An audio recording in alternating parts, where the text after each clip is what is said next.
मित्रों नमस्कार। 28 करोड़ हिंदू आपसे मिलने के लिए आ रहे हैं और बहुत तेजी के साथ परिवर्तन हो रहा है। और जहां ये परिवर्तन हो रहा है वो देश है इंडोनेशिया। और ये परिवर्तन 2026 के बाद बहुत तेजी से होगा। 2010 से प्रारंभ हो चुका है और 2020 से इसकी ध्वजा फैलनी शुरू हो चुकी है। और इस धर्म परिवर्तन के जो मूल आधार हैं वो मूल आधार हैं वहाँ के पंच प्राण। उन पंच प्राणों में वो बात करते हैं आत्मा सत्य है, जन्म मरण की वो बात करते हैं, दूसरी बात होती है। तीसरी बात एकेश्वर बात की वो बात करते हैं। चौथी बात वो कर्म की करते हैं, कर्म प्रधान है। और फिर पांचवी बात करते हैं मोक्ष की। इन पंच प्राणों को विशेष रूप से वहाँ पर मान्यता प्राप्त हुई और उसके बाद से लगातार जो इनका प्रचार प्रसार शुरू हुआ तो आप समझें कि वहाँ पर बाढ़ सी आना शुरू हो गई। 2020 से लगातार 10 से 15 हज़ार मुस्लिम, ईसाई, बौद्ध और जो भी धर्म के वहाँ पर लोग हैं वो कन्वर्ट होना शुरू हुए। और आज स्थिति ये है कि वहाँ करोड़ों लोग इस आस्था के केंद्र बन चुके हैं जो वहाँ पर सनातन धर्म को अपना रहे हैं। और यह यूँ कहें कि अभी जिस तरह से भारत में जिस तरीके से लोग जिहाद चल रहे हैं वैसा ही एक रिवर्स जिहाद वहाँ पर भी कह सकते हैं। हिंदू लड़कियाँ मुस्लिमों से शादी करती हैं तो मुस्लिमों को हिंदू बनाती हैं, तब शादी होती है। मुस्लिम लड़कियों से हिंदू लड़के शादी करते हैं तो वो भी कन्वर्ट होती है। और वो कन्वर्ट अकेली नहीं होती, परिवार के परिवार ही परिवर्तन हो रहे हैं। कारण है कि वहाँ पर जिस तरह से इस धर्म के बारे में जो चर्चाएं चल रही हैं, जिस तरह से हमारे हिंदू धर्म की मूलभूत सिद्धांतों को परोसा जाता है वो तारीफ़ काबिल है। और वहाँ की जो रानी हैं, राजकुमारी विशेष रूप से सुखमावती उनका नाम है। और जो सुखमावती राजकुमारी है वो वहाँ पर एक संस्था चलाती है, मुजाफिस मुसंतारा वहाँ एक संस्था है। इस संस्था को ये लीड करती हैं और सभी धर्म ग्रंथों में अंतर करके इन बातों को बताती हैं और संस्कृति में क्या क्या विशेषताएं कैसी होती हैं इसकी वो चर्चा करती हैं। और जब चर्चा करना और उसके अनुरूप जो उनके जितने भी सदस्य हैं वो उन्हीं सब सिद्धांतों का पालन करते हैं। और उन्हीं सिद्धांतों का पालन करते करते जब लोग उनको देखना शुरू करते हैं तो अपने आप उनकी तरफ आकर्षित भी होते हैं, धर्म के मूलभूत सिद्धांतों को भी समझते हैं, परिवर्तन भी करते हैं। इंडोनेशिया में कई सारे मंदिर ऐसे थे जहाँ सदियों से पूजा अर्चना प्रतिबंधित कर दी गई थी, लेकिन अब कोई भी मंदिर ऐसा नहीं है जहाँ पर पूजा अर्चना नहीं होती है। सभी मंदिर खोले जा चुके हैं और सभी में नियम अनुसार पूजा अर्चना होती है। कई धर्म ग्रंथ के लोग, कई धर्माचार्य लोग उनसे एक ब्रह्म की बातें करते हैं, एक ईश्वर की बातें करना शुरू करते हैं। जब एक ईश्वर की बात करते हैं तो ये राजकुमारी के जो संस्था के लोग हैं ये भी बात करते हैं अचिंत्या की। अचिंत्या एक वो गॉड हैं जो ब्रह्मा, विष्णु और महेश इन तीनों के बनाए हुए स्वरूप हैं और उन स्वरूपों को वहाँ पर मान्यता प्राप्त है, वो आप देख भी सकते हैं। और दूसरा, जिस तरह से हमारी 3 देवी हैं, इन तीनों देवियों को भी इस स्वरूप में माना जाता है। तो एक ईश्वर रूप में अचिंत्या की पूजन करना और उन्हीं का वर्णन करना भी उसमें शामिल है। तो जैसे हमारे हिंदू धर्म में कई लोग बकवास करना शुरू कर देते हैं, सबको मानते हैं, सबको कुछ करते हैं। विशेष रूप से हमारे यहाँ के जो तथाकथित बड़े बुद्धिजीवी हैं सेकुलर मानसिकता के, वो ऐसा बहुत बकवास करते हैं। तो ऐसे लोगों के लिए भी वहाँ पर एक सूत्र दिया हुआ और उस सूत्र में इन्हीं भगवान की बात करते हैं और उन्हीं का वो वर्णन करते हैं। हमारे धर्म ग्रंथों में भी उनका वर्णन आता है। कृष्ण, और जब एक बार अर्जुन को कृष्ण भगवान अपने रथ से लेकर एक जगह जाते हैं और वहाँ पर जाके एक सैया पर लेटे हुए भगवान की बातें करते हैं तो उन्हीं के वो दर्शन करा के लाते हैं, बताते हैं सब सृष्टि इन्हीं के द्वारा चलती है। ब्रह्मा, विष्णु, महेश तो उनके भेजे हुए दूत हैं, इनमें कोई अलग नहीं है। यदि हम इसकी बात करें कपिल मुनि के सिद्धांत की, सांख्योग की, तो उसमें भी एक प्रकृति है, एक पुरुष है। प्रकृति है जड़ और पुरुष है चैतन्य, दोनों किसी काम के नहीं है। लेकिन जब दोनों का मिलन होता है तो फिर चेतना की जागृति होती है और पूरी सृष्टि का निर्माण हो जाता है। तो उसी प्रकार से जो एक ईश्वर है वो तो एक ही ईश्वर है। फिर जब चेतना बनती है और उसके बाद फिर ये विभाजन होते हैं, बात पित्त का फिर विभाजन होते हैं, अहंकार आता है, महत्त्व आता है। तो ये सब बातें जब होती हैं तब ब्रह्मा विष्णु की उत्पत्ति होती है। तो उसके मूल्य तक शिव तत्व भी माना जाता है। तो शिव तत्व है वो स्थिर है और उसके ऊपर जब कोई ज्वाला सी उठती है तो वो एक चेतना है और चेतना ही सारी चीज़ों का फिर विस्तार करना शुरू करती है। इसलिए हमारे शिवलिंग को ज्योतिर्लिंग कहा जाता है। जो ज्योतिर्लिंग है उसमें आसपास होती है वो ज्योति होती है और शिव बीच में काले तत्व के रूप में माने जाते हैं। तो शिव की जो पिंडी का मूल स्वरूप है वो ब्रह्मांड का स्वरूप है। लोग उसको ठंडा कर देते हैं, कुछ कुछ करके उन्होंने विधिवत व्यवस्थाओं को नेगेटिव करके और शिवलिंग का नाम दे दिया, योनि का नाम दे दिया, जलहरी को योनि बोलना शुरू कर दिया। तो ये अपभ्रंश है यहाँ पर। लेकिन वहाँ पर इनकी बातें बहुत क्लियर की जाती हैं और लोगों में बात की जाती है। अब ये चमत्कार कैसे हुआ?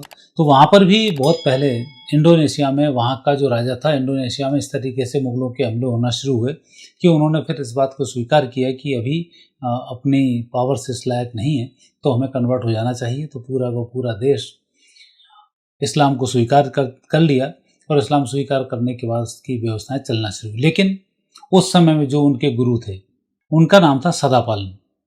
सदापालन ने उस राजा को श्राप दे दिया कि उनके तेरे जाने के बाद 500 साल के बाद यहाँ पर ज्वालामुखी फूटना शुरू होंगे, भूकंप आएंगे और प्रकृति दहलना शुरू होगी, और 500 वर्ष के बाद मेरा वापस जन्म होगा और ये पूरा का पूरा देश हिंदुओं में कन्वर्ट हो जाएगा। और ये यदि हम बात करते हैं तो 1458 में उन्होंने ये श्राप दिया था। 1458 के दिन 500 वर्ष जोड़ते हैं तो 1958 आता है। तो 1958 के बाद स्वतंत्रता की पूरी लहर यहाँ पर आनी शुरू हुई। और यदि हम उस बात को देखते हैं कि उस राजा का शासन था वो 1520 तक चला था, वो 1520 में यदि 500 प्लस करते हैं तो 2020 आ जाता है। तो 2020 के बाद तो लगातार धर्म ध्वजा वहाँ पर बहुत तेजी के साथ फैल रही है। और उन्होंने कहा था इस राजवंश का ही एक वंशज पहले हिंदू धर्म में शामिल होगा। वहाँ की जो राजकुमारी है सुखमावती जी, उन्होंने अपनी एक संस्था को बनाया और लगातार सनातन का वो प्रचार प्रसार कर रही है। और 2020 के बाद देखा जाए तो वहाँ पर राजधानी भी परिवर्तन हुई है, और उस राजधानी में परिवर्तन होने के बाद बहुत तेज़ी के साथ हिंदू धर्म के प्रचार प्रसार तेज़ी से बढ़ रहे हैं। वहाँ के मंदिरों में जो दान दक्षिणाएं चलाई जाती हैं, उनसे वहाँ पर अस्पताल और विद्यार्थियों की शिक्षा का पूरा वो कार्यभार संभालते हैं। तो उसमें सरकार पर भी बोझ नहीं रहता है। और दूसरा बोझ जो जिस तरह की संस्थाएं बच्चों को पढ़ा रही हैं, उनमें धर्म की शिक्षा अनिवार्य है। और इन शिक्षाओं में विशेष रूप से इन पंच जो प्रण हैं उनके, इनको उसमें पढ़ाया जाता है और सुसंस्कारित वहाँ पर बनाया जाता है। और वहाँ पर जितने भी मौलाना जो कन्वर्ट होते हैं, वहाँ के इमामों को हिंदू पेमंक बनाया जाता है। हिंदू पेमंक मतलब हिंदुओं के वो धर्मचार्य कर्मकांडी होते हैं और वो उसका कार्य करते हैं। और आप ये खुद ही देखें कि वहाँ का जो इमाम है, यहाँ का हिंदू धर्म का इतना बड़ा धर्माचार्य बने तो कितनी शिक्षा वो ग्रहण करता होगा। उनके इस प्रकार की पूरी शिक्षाएं प्रदान की जाती हैं, खुशी खुशी वो शिक्षाओं को ग्रहण करते हैं। यहाँ जैसा नहीं मार टोक कर या किसी पैसे आए बाहर से और उनसे कन्वर्सन कराना शुरू कर दिया और लव जिहाद कर दिया, मार दिया, पटक दिया, बच्चे पैदा कर दिए, उनके घर में छोड़ दिए, ऐसा वहाँ पर नहीं होता है। वहाँ परिवर्तन पूरे खानदान का हो जाता है। एक कोई हिंदू लड़की है, मुस्लिम लड़के शादी करती तो मुस्लिम लड़के का पूरा परिवार हिंदू बन जाता है, सनातन को स्वीकार कर लेता है और उन पांचों जो बातें हैं उनको स्वीकार करना शुरू करता है और उसके बाद वो अपनी जागृति को लेकर आ जाता है। तो इस तरीके से वहाँ पर बाली तो वैसे भी हिंदू बाहुल्य था, लेकिन पूर्ण हिंदू बाहुल्य वहाँ पर हो रहा है।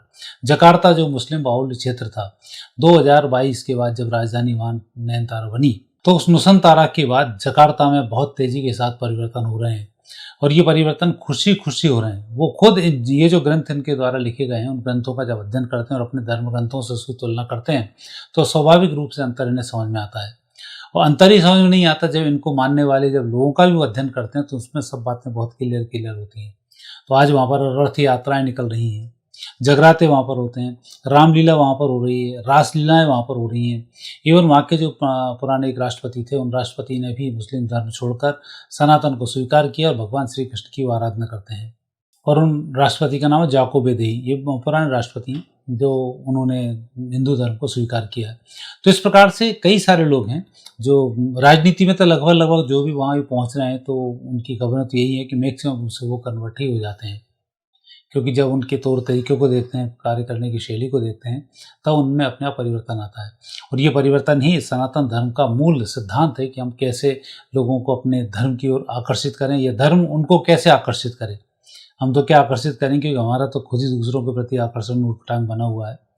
और यदि आज हम देश की बात करें तो बहुत सारे कवाड़े यहाँ पर इन धर्माचार्यों ने किए हुए हैं। लेकिन जब मूलभूत सिद्धांतों को लेकर हम चलते हैं तब किस प्रकार से परिवर्तन होता है, इसके लिए आपको इंडोनेशिया पर एक बार निगाह जरूर डालनी होगी। वहाँ पर जाकर भी वहाँ की संस्कृति को देखना होगा। आजकल तो वहाँ के लोग भी यहाँ पर आकर रामलीला, कृष्ण लीला सब करते हैं, लोग उन्हें देखने ही नहीं जाते। तो ये आपको देखना चाहिए कि किस प्रकार से क्या परिवर्तन हो रहे हैं।